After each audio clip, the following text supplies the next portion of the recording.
जय हिंद। इस वीडियो में हम लोग 12वीं कक्षा के इतिहास विषय के चैप्टर नंबर 13 पर परिचर्चा करेंगे। यद्यपि इतिहास चैप्टर नंबर 13 पिछले 2 दिनों से चर्चा हम कर रहे हैं। कल के क्लास में हम लोगों ने खिलाफत आंदोलन के बारे में चर्चा किया था। आज हम लोग खिलाफत आंदोलन के खिलाफत आंदोलन और असहयोग आंदोलन को पढ़ा था। आज हम सबसे पहले चर्चा करेंगे असहयोग आंदोलन के महत्व। असहयोग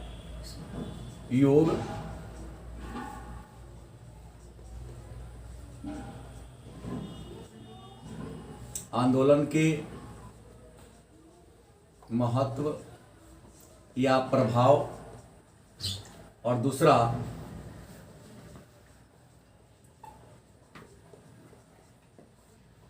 असहयोग आंदोलन के परिणाम के बारे में चर्चा करेंगे। तो आइए सबसे पहले चर्चा करेंगे। पहले हमने कहा था असहयोग आंदोलन महात्मा गांधी के द्वारा चलाया गया पहला राष्ट्रव्यापी आंदोलन था और असहयोग आंदोलन की शुरुआत महात्मा गांधी ने 1920 ईस्वी में किया था। चौरी चौरा कांड 5 फरवरी 1922 ईस्वी को असहयोग आंदोलन हिंसात्मक रूप धारण कर लिया। क्रांतिकारियों ने 22 पुलिसकर्मी को जिंदा जला दिया। इस कारण गांधी ने असहयोग आंदोलन को स्थगित कर दिया। तो मन में प्रश्न होगा कि असहयोग आंदोलन का क्या प्रभाव पड़ा या असहयोग आंदोलन का क्या महत्व है। तो असहयोग आंदोलन के महत्व या प्रभाव की बात करें तो असहयोग आंदोलन जो महात्मा गांधी के द्वारा चलाया गया प्रथम राष्ट्रव्यापी या जन आंदोलन था। ये अलग बात है कि महात्मा गांधी ने असहयोग आंदोलन को बड़ी गलत समय पर स्थगित कर दिया, क्योंकि जिस समय आंदोलन को उन्होंने स्थगित किया उस समय क्रांतिकारियों में, आंदोलनकारियों में उत्साह की भावना चरमोत्कर्ष पर थी। यह पहला आंदोलन था जिसने संपूर्ण भारत में उत्तर से दक्षिण, पूरब से पश्चिम में धूम मचा दी थी। सभी धर्म, सभी जाति और सभी लिंग के लोगों ने बढ़ चढ़कर हिस्सा लिया था। खासकर यह पहला आंदोलन था जिस आंदोलन में महिलाओं ने भी बढ़ चढ़कर हिस्सा लिया था। महिला जो आंदोलन के कार्यक्रम में नहीं था, शराब के दुकान पर जाकर क्या किया था, धरना दिया था।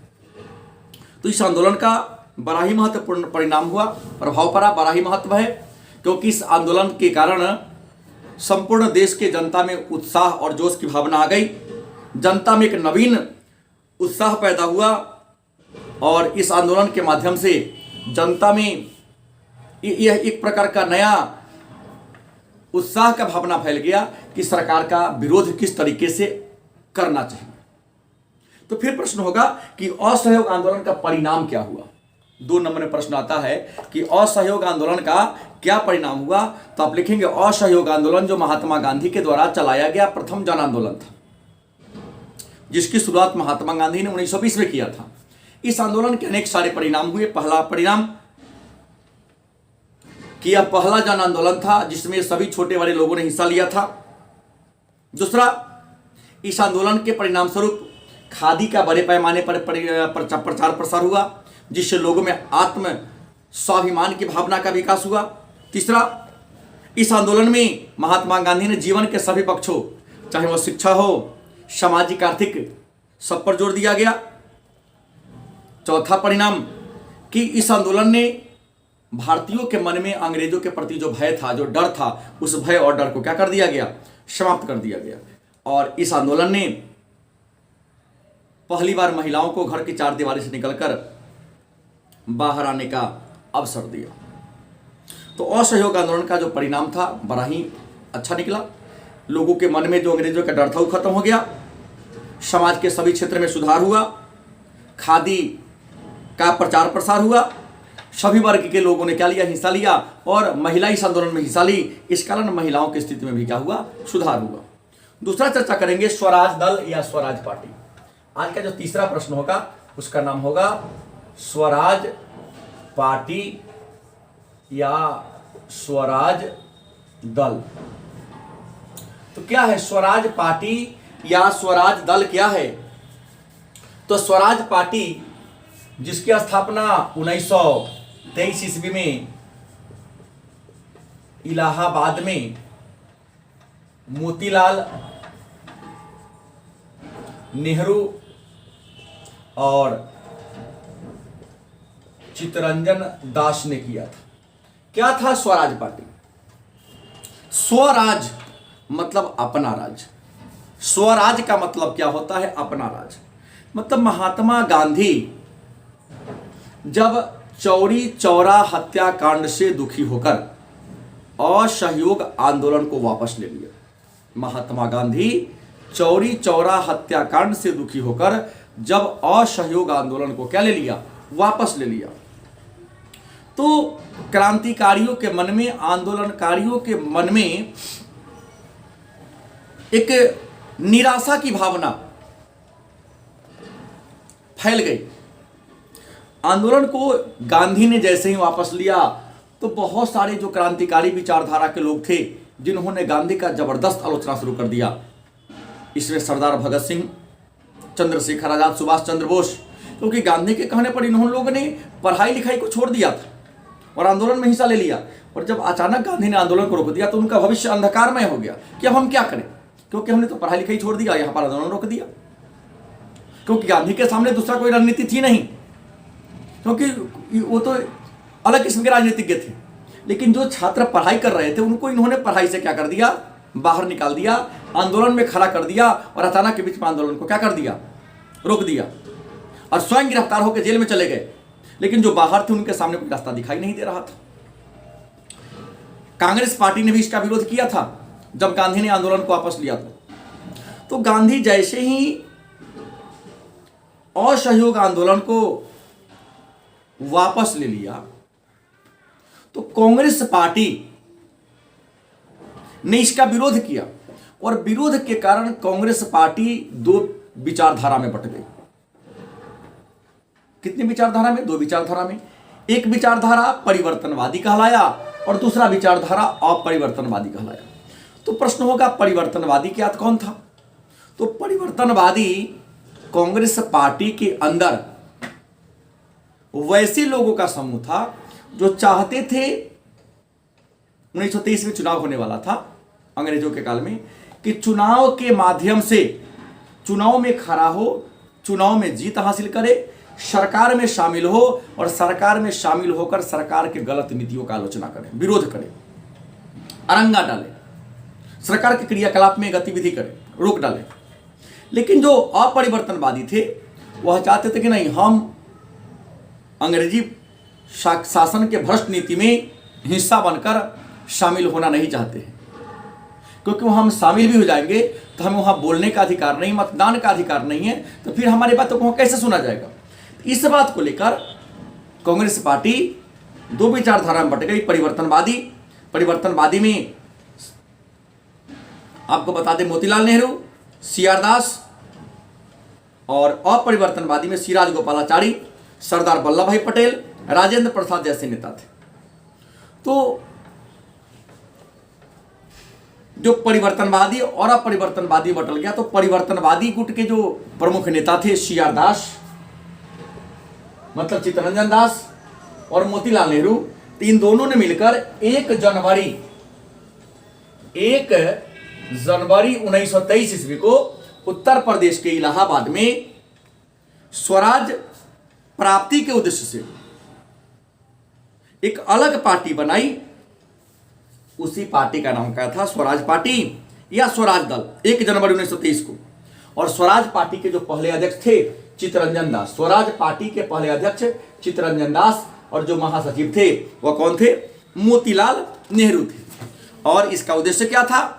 तो विधानसभा में जाकर सरकार के नीतियों की आलोचना करना, उसके कार्यप्रणाली में अरंगा डालना और भारतीयों पर हो रहे अन्याय और अत्याचार के विरुद्ध में आवाज बुलंद करना। तो उसी पार्टी को कहा गया स्वराज पार्टी। लेकिन 1925 में सी.आर. दास मतलब चित्तरंजन दास की क्या होती है? मृत्यु हो जाती है और मृत्यु हो जाने के बाद ये पार्टी क्या हो गया? खत्म हो गया। मन में प्रश्न होगा तो स्वराज पार्टी ने क्या काम किया। तो स्वराज पार्टी ने सरकार के सामने कुछ मांग रखी थी स्थापना के बाद। पहला कि 1919 में जो अंग्रेजी सरकार ने सुधार किया था उस सुधार की पुनः व्याख्या किया जाए, संविधान बनाने के लिए भारतीयों से परामर्श करने के लिए एक गोलमेज सम्मेलन बुलाया जाए, राजनीतिक बंदी जो असहयोग आंदोलन के दौरान जेल में चले गए हैं उनको रिहा किया जाए, और स्वराज पार्टी ने सरकार का विरोध करने के लिए सभी सरकारी समारोह का क्या किया था, उल्लंघन किया था, मानने से इनकार कर दिया था। अब मन में एक प्रश्न आ रहा होगा, तो हमने एक चर्चा किया 1919 ईस्वी का अधिनियम। तो आइए पहले चर्चा कर ले 1919 ईस्वी का अधिनियम, तो आगे के प्रश्न को जानने में हमको सहूलियत होगी। मतलब government of India act, Bharat सरकार अधिनियम 1919। एक पढ़ेंगे, भारत सरकार अधिनियम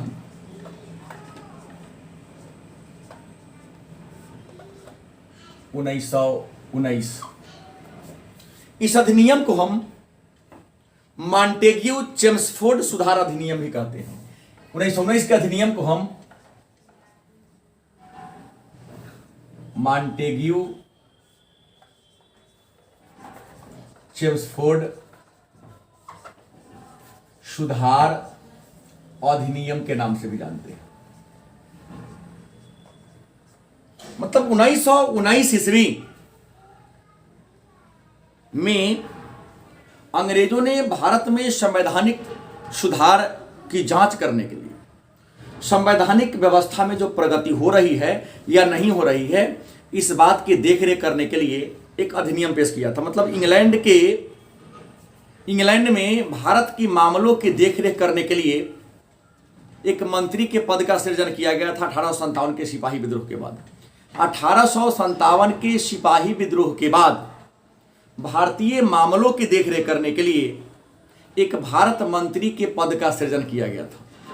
तो 1919 ईस्वी में भारत जो मंत्री थे उनका नाम था लॉर्ड मॉन्टेग्यू। तो लॉर्ड मॉन्टेग्यू ने 20 अगस्त 1917 ईस्वी को, लॉर्ड मॉन्टेग्यू जो भारत मंत्री थे, भारत सचिव थे, और चेम्सफोर्ड जो भारत का गवर्नर जनरल थे, तो 20 अगस्त 1917 ईस्वी को इंग्लैंड के संसद में भारत मंत्री, भारत सचिव लॉर्ड मॉन्टेग्यू ने एक घोषणा पत्र जारी किया और अपने घोषणा पत्र में कहा कि ब्रिटिश सरकार का उद्देश्य भारत में उत्तरदायी शासन की स्थापना करना है। मतलब अंग्रेजी सरकार का उद्देश्य क्या है? भारत में उत्तरदायी शासन की स्थापना करना है, और उत्तरदायी शासन की स्थापना करने के लिए इंग्लैंड की सरकार, ब्रिटिश सरकार धीरे धीरे, सब एकाएक तो नहीं लेकिन धीरे धीरे सभी पावर भारतीयों को हाथ में क्या कर देगा? सौंप देगा। इसी बात को क्रियान्वित करने के लिए 1919 ईस्वी में मॉन्टेग्यू के काल में, मॉन्टेग्यू भारत मंत्री थे और गवर्नर जनरल कौन थे? चेम्सफोर्ड, इसलिए इसका नाम पड़ा मॉन्टेग्यू चेम्सफोर्ड सुधार अधिनियम। एक 1919 ईस्वी में भारत आया था। इस मॉन्टेग्यू के काल में और चेम्सफोर्ड गवर्नर जनरल के काल में कानून बना था, इसलिए उस कानून को मॉन्टेग्यू चेम्सफोर्ड सुधार अधिनियम के नाम से जानते हैं। इस कानून की मुख्य बातें क्या थी? तो प्रांतों में हस्तांतरित विषय पर भारत सचिव का नियंत्रण कम हो जाएगा, लेकिन केंद्र का नियंत्रण बना रहेगा। भारत के काम की देखरेख करने के लिए भारत में एक उच्चायुक्त की नियुक्ति की जाएगी। 1919 ईस्वी का अधिनियम में कहा गया कि भारत के मामलों की देखरेख करने के लिए भारत में एक उच्चायुक्त की नियुक्ति की जाएगी, और उस उच्चायुक्त की वेतन भारत के कोष से दिया जाएगा। विषय को, कानून बनाने का जो विषय था 1919 ईस्वी के अधिनियम के दो भागों में बांट दिया गया। एक केंद्रीय विषय, दूसरा प्रांतीय विषय। केंद्र में 2 स्तरीय विधानमंडल की स्थापना की गई। भारतीयों को 1919 ईस्वी के अधिनियम के द्वारा बजट पर बहस करने का अधिकार दे दिया गया, लेकिन मतदान करने का अधिकार नहीं दिया गया। और प्रांत में दोहरा शासन की क्या कर दी गई? स्थापना की कर दी गई।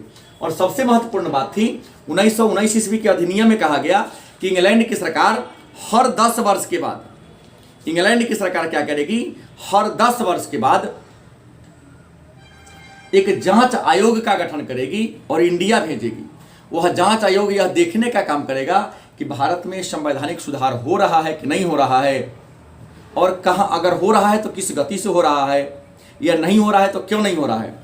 तो 1919 ईस्वी के अधिनियम में कहा गया कि भारत सरकार हर 10 वर्ष के दौरान भारत में संवैधानिक विकास की जांच करने के लिए एक आयोग का गठन करेगी। तो इसी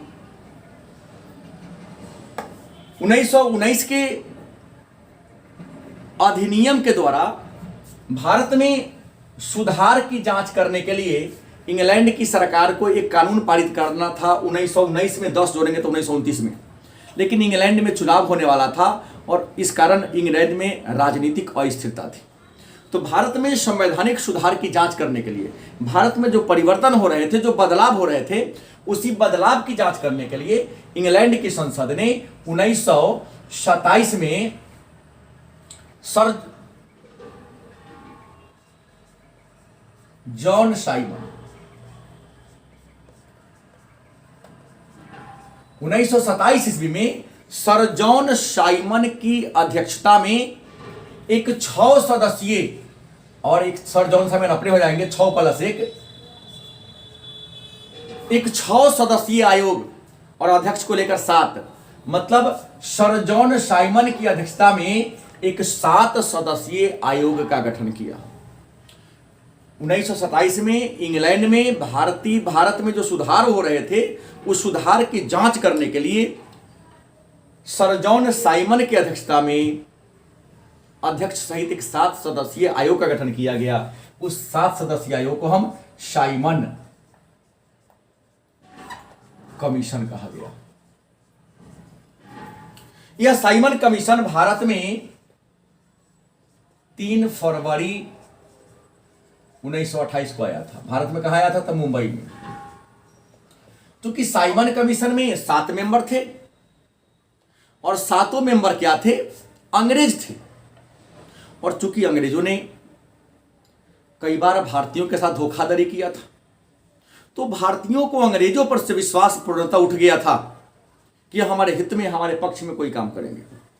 तो साइमन कमीशन जैसे ही 3 फरवरी 1928 को मुंबई आया, 7 सदस्य था, 7 अंग्रेज था, तो भारतीयों ने उस कमीशन को काला झंडा दिखाकर और साइमन कमीशन का विरोध करना शुरू कर दिया और नारा लगाना शुरू कर दिया, साइमन गो बैक, मतलब साइमन वापस जाए। क्योंकि साइमन कमीशन के 7 सदस्य क्या थे? अंग्रेज थे, और अंग्रेज गोरे होते हैं, इसलिए साइमन कमीशन को हम गोरे कमीशन के नाम से भी जानते हैं। इसी साइमन कमीशन का विरोध कर रहे थे शेर ए नाम के नाम से प्रसिद्ध, उपनाम से प्रसिद्ध शेर ए पंजाब उपनाम से प्रसिद्ध लाला लाजपत राय, जो गरम दल के नेता थे, लाहौर में साइमन कमीशन का विरोध कर रहे थे कि Simon go back, Simon go back. तो 30 अक्टूबर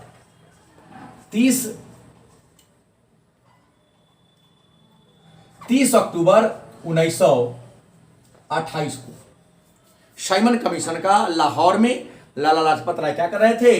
विरोध कर रहे थे लाहौर में। तो लाहौर में विरोध कर रहे थे, वहीं पर एक अंग्रेज आया, सॉन्डर्स एक अंग्रेज था। लाला लाजपत राय 30 अक्टूबर 1928 में लाहौर में साइमन कमीशन का विरोध कर रहे थे और नारा लगा रहे थे, साइमन वापस जाओ, साइमन वापस जाओ। लाला लाजपत राय गरम दल के नेता थे, एक सिख थे वो, इनको शेर ए पंजाब कहा जाता है। तो 30 अक्टूबर 1928 को सॉन्डर्स ने लाला लाजपत राय को लाठी, उस इतना लाठी से मारा कि लाठी के प्रहार से उनकी क्या हो गई? देहांत हो गई, मृत्यु हो गई। जब लाला लाजपत राय की क्या हो गई? मृत्यु हो गई। तो 17 दिसंबर 1927 को लाला लाजपत राय की मृत्यु हो गई। तो 17 दिसंबर 1928 को लाला लाजपत राय की हत्या करने वाले, लाला लाजपत राय की, मतलब यहां पर लाजपत राय की मृत्यु हो गई। तो लाला लाजपत राय को किसने मारा? तो लाला लाजपत राय को सॉन्डर्स ने मारा। तो सॉन्डर्स को मारने के लिए 17 दिसंबर 1928 ईस्वी को भगत सिंह, चंद्रशेखर आजाद और राजगुरु, मतलब 17 दिसंबर 1928 को भगत सिंह, राजगुरु और आजाद, आजाद मतलब चंद्रशेखर आजाद, ये तीन आदमी 17 दिसंबर 1928 को लाहौर में सॉन्डर्स की क्या कर दिया, हत्या कर दिया। और हत्या करने के बाद एक दीवार पर पोस्टर चिपका दिया कि लाखों की चहेते नेता को एक सिपाही ने हत्या कर दिया, जो निश्चय ही हम भारतवासियों के लिए अपमान का विषय है। सॉन्डर्स की हत्या का हमें दुख है, लेकिन इस अमानवीय व्यक्ति का हत्या करना हमारे लिए क्या था, जरूरी था, जिसे नष्ट कर हम अपने संघर्ष को आगे क्या कर सकते हैं, बढ़ा सकते हैं। तो 17 दिसंबर 1928 को भगत सिंह, राजगुरु और सुखदेव ने लाला लाजपत राय की हत्या करने वाले सॉन्डर्स की क्या कर दिया, हत्या कर दिया। भगत सिंह, जिन्हें शहीद ए आजम कहा जाता है, भगत सिंह ने 1926 में नौजवान भारत सभा नामक एक संस्था गठन किया था। भगत सिंह ने ही नारा दिया था इनकलाब जिंदाबाद, इनकलाब जिंदाबाद का नारा भगत सिंह ने दिया था, गरम दल के नेता थे। इन्होंने 1926 में नौजवान भारत सभा नामक संस्था की स्थापना किया। यहां उन्होंने इसकी हत्या कर दी, लेकिन प्रमाण नहीं मिला। और दूसरा काम भगत सिंह ने और किया कि 8 अप्रैल 1929 को, मन इनका बढ़ा हुआ था, 8 अप्रैल 1929 को भगत सिंह और बटुकेश्वर दत्त, दो ही आदमी थे, भगत सिंह और बटुकेश्वर दत्त, ये दो आदमी थे। इन दो आदमी ने मिलकर 8 अप्रैल 1929 ईस्वी को लाहौर में जो केंद्रीय असेंबली थी, जहां पब्लिक सेफ्टी बिल पारित हो रहा था, मतलब 8 अप्रैल 1929 को एक हो रहा था पब्लिक सेफ्टी बिल पारित हो रहा था। उस पब्लिक सेफ्टी बिल में कुछ जो पारित हो रहे थे संसद भवन में, केंद्रीय असेंबली में जो पारित हो रहे थे, उसमें क्या कर दिया, इन्होंने एक बम फेंक दिया। उस बेंच पर बम फेंका जहां पर कोई लोग नहीं थे। मतलब भगत सिंह और बटुकेश्वर दत्त ने 8 अप्रैल 1929 में केंद्रीय असेंबली, जहां पर पब्लिक सेफ्टी बिल, नागरिक सुरक्षा कानून नामक कानून पर चर्चा हो रही थी, वहां पर इन्होंने क्या कर दिया, एक बम फेंक दिया। और बम फेंक कर वहीं पर खड़ा हो गए। बम फेंकने का इनका उद्देश्य किसी को मारना नहीं था। बम फेंकने का उद्देश्य क्या था, किसी को मारना नहीं था, बल्कि अंग्रेजी सरकार तक अपनी आवाज को क्या करना था, पहुंचाना था। और इन्होंने बम फेंककर इनकलाब जिंदाबाद का नारा लगाना क्या कर दिया, प्रारंभ कर दिया, शुरू कर दिया। भगत सिंह, राजगुरु और सुखदेव को केंद्रीय असेंबली पर बम फेंकने के जुर्म में पकड़ लिया गया। और 7 अक्टूबर 1930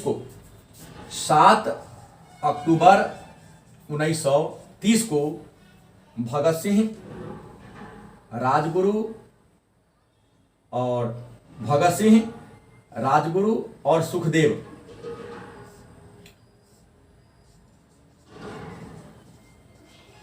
तीन आदमी को, भगत सिंह, राजगुरु और सुखदेव, तीन ऐसे लोग थे जिनको 7 अक्टूबर 1930 को क्या कर दिया, फांसी की सजा कोर्ट ने सुना दिया। और 23 मार्च 1931 को भगत सिंह, राजगुरु और सुखदेव को क्या दे दिया गया, फांसी दे दिया गया। अब आते हैं तो साइमन कमीशन, आप लोग जान गए। साइमन कमीशन जब इंडिया में आया तो भारतीयों ने साइमन कमीशन का क्या क्या विरोध किया। जब साइमन कमीशन कहाँ आया, भारत में आया, तो साइमन कमीशन का भारतीयों ने क्या किया, विरोध किया, जबरदस्त विरोध किया। और नारा क्या लगाया, Simon go back, Simon go back. तो साइमन कमीशन का जब भारत के लोग विरोध कर रहे थे, तो साइमन कमीशन जब इंडिया में आया, उस समय भारत सचिव था बिकिनहेड। साइमन कमीशन जब भारत में आया तो उस समय भारत सचिव कौन थे, भारत सचिव थे बिकिनहेड। तो बिकिनहेड ने भारतीयों को चुनौती दिया। जब भारत के लोग साइमन कमीशन का विरोध कर रहे थे, तो भारत सचिव बेकेनहेड ने भारतीयों को चुनौती दिया कि यदि भारतीयों में दम है, यदि भारतीयों में क्वालिटी है, तो एक ऐसे संविधान की रचना करे, एक ऐसे संविधान का निर्माण करे जिसे किसी का विरोध न हो, सभी धर्म के लोग, सभी जाति के लोग, सभी क्षेत्र के लोग स्वीकार करें। तो बेकेनहेड की चुनौती को कांग्रेस के एक वरिष्ठ नेता मोतीलाल नेहरू ने क्या किया, स्वीकार किया। मोतीलाल नेहरू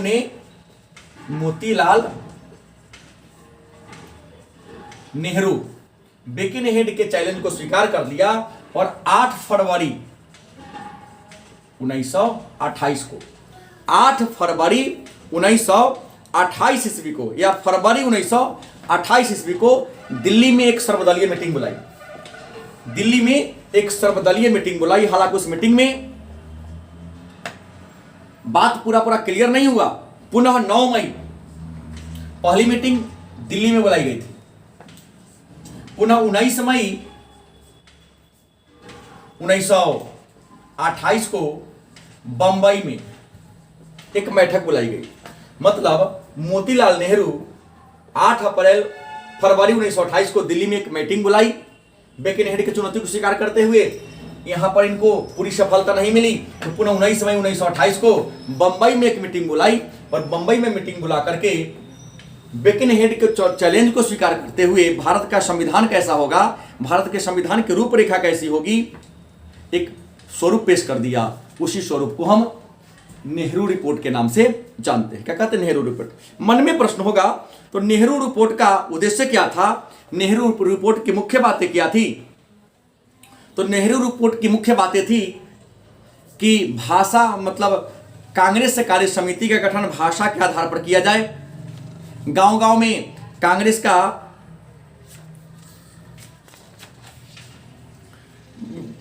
नेहरू रिपोर्ट की मुख्य बातें थी कि भारत को डोमिनियन स्टेटस का दर्जा दिया जाए, प्रांतों में दोहरी सरकार को समाप्त कर दिया जाए, नागरिकों को मौलिक अधिकार प्रदान किया जाए, अल्पसंख्यकों को उनकी संख्या के आधार पर आरक्षण मिले।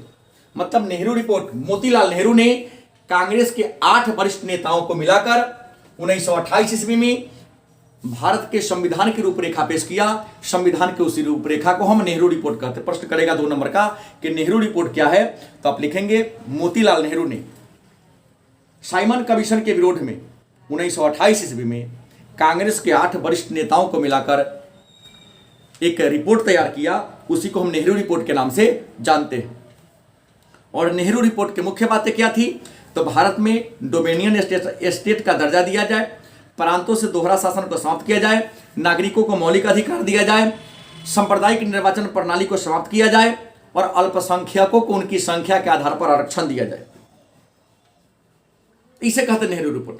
और नेहरू रिपोर्ट के विरोध में, नेहरू रिपोर्ट का कांग्रेस ने भी विरोध किया और कांग्रेस के कुछ नेता विरोध किए और खास करके मुस्लिम लीग तो पूरा विरोध किया। तो नेहरू रिपोर्ट का विरोध कौन किया? मुस्लिम लीग ने विरोध किया। और नेहरू रिपोर्ट के विरोध में मोहम्मद जिन्ना ने भारत का संविधान कैसा होगा, संविधान की रूपरेखा कैसी होगी, उस पर 14 सूत्र व्यक्त किया। तो नेहरू रिपोर्ट के विरोध में मोहम्मद अली जिन्ना ने 28 मार्च 1929 को दिल्ली में एक 14 सूत्री कार्यक्रम पेश किया। नेहरू रिपोर्ट के विरोध में मुस्लिम लीग के वरिष्ठ नेता मोहम्मद अली जिन्ना ने 28 मार्च 1929 को दिल्ली में एक 14 सूत्री कार्यक्रम पेश किया।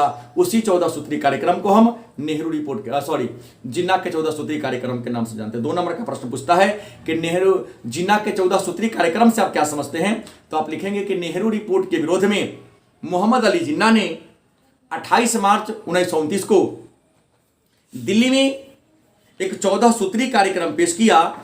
उस 14 सूत्री कार्यक्रम को हम जिन्ना के 14 सूत्री कार्यक्रम के नाम से जानते हैं। अब आज का लास्ट प्रश्न होगा,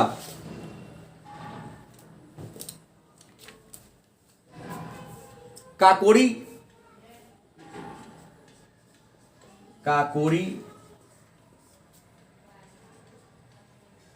षड्यंत्र केस। क्या है काकोरी कांड?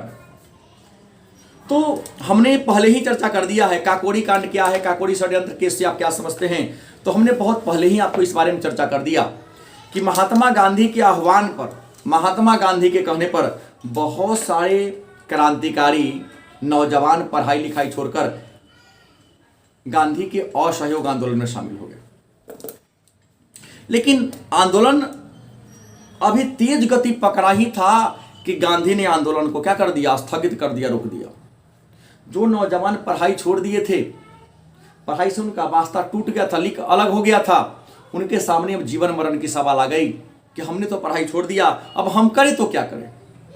तो इन्होंने कहा जब हमने पढ़ाई लिखाई छोड़कर क्रांति में आ ही गए तो पुनः पढ़ाई में लौटने की कोई जरूरत नहीं है, हम क्रांति करके आंदोलन करके ही हम देश को आज़ादी दिलाने का क्या करेंगे, काम करेंगे। लेकिन क्रांति करने के लिए, आंदोलन करने के लिए, उग्र आंदोलन करने के लिए हथियार की जरूरत थी।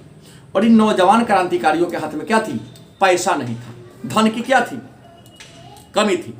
मतलब क्रांतिकारी जो पढ़ाई लिखाई छोड़ दिए थे, नौजवान थे, वह अंग्रेजों के विरुद्ध उग्र प्रदर्शन करने के लिए हथियार खरीदना चाहते थे और इनके पास हथियार खरीदने के लिए रुपया नहीं था। तो इन क्रांतिकारियों ने क्या किया, रेल को लूटने की योजना बना ली। क्या की कि अंग्रेजों का जो रेल है, रेल पर जो खजाना जाता है, उस खजाना को क्या कर लिया जाए, लूट लिया जाए। इसी क्रम में 9 अगस्त 1925 ईस्वी की कहानी है कि एक ट्रेन था, उस ट्रेन का नाम था 8 डाउन ट्रेन। 8 डाउन ट्रेन था। 9 अगस्त 1925 की कहानी है कि 10 युवा क्रांतिकारी ने एक योजना बनाई कि चलो ट्रेन को ही लूट लेते हैं, आज जो पैसा मिलेगा उससे हथियार खरीद कर अंग्रेजों के विरुद्ध हम लोग क्रांति करेंगे। तो भारत के नौजवान क्रांतिकारियों ने 9 अगस्त 1925 को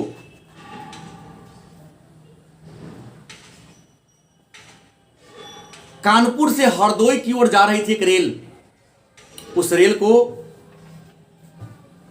काकोरी नामक स्टेशन पर क्या कर लिया, रोक लिया। और रोककर रेल विभाग का जो खजाना था उसको क्या कर लिया, लूट लिया। इस लूट कांड में 10 लोग शामिल थे और लेके भाग गया। लेकिन सरकार अपने धन को प्राप्त करने के लिए बड़ी संख्या में नौजवानों को गिरफ्तार किया।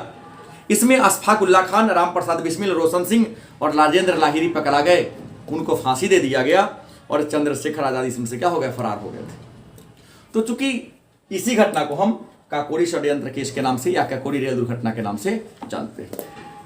आज की क्लास में इतना ही। कल के क्लास में हम लोग सविनय अवज्ञा आंदोलन, पूना पैक्ट, गोलमेज सम्मेलन, इन सारे विषयों पर चर्चा करेंगे। धन्यवाद।